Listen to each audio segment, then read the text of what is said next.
Content মনিটাইজেশনের জন্য আপনারা প্রিপারেশন নেন। দেখেন আপনারা অতি শীঘ্রই কন্টেন্ট মনিটাইজেশন পেতে যাচ্ছেন। ফেসবুক যেটা ডিক্লেয়ার দিছে আমি সেটা বলে দিচ্ছি।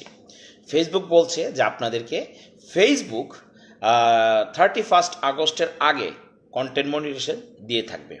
তা এই জন্য আমি সবাইকে বলবো, দেখুন ফেসবুক অবশ্যই কন্টেন্ট মনিটাইজেশন যে প্রোগ্রামটা 31 আগস্টের আগে আপনাকে দেওয়ার আগে অবশ্যই আপনার আইডিটাকে চেক করবে। তো আপনার কী করণীয়? আপনার করণীয় আপনি আবার নতুন করে আপনার আইডিটাকে চেক করে দেখেন যে কোনো জায়গায় আপনি কোনো ভুল করছেন কি না, আনঅরিজিনাল কন্টেন্ট রয়েছে কি না, বা এমন কোনো কন্টেন্ট রয়েছে যেটা ফেসবুক অ্যালাউ করে না।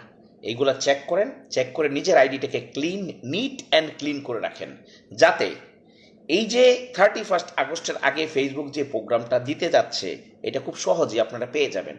বাট এরপরে কিন্তু অনেক কঠিন ক্রাইটেরিয়া ফলো করতে হবে যতটুকু সম্ভাবনা করা যাচ্ছে। So please be careful.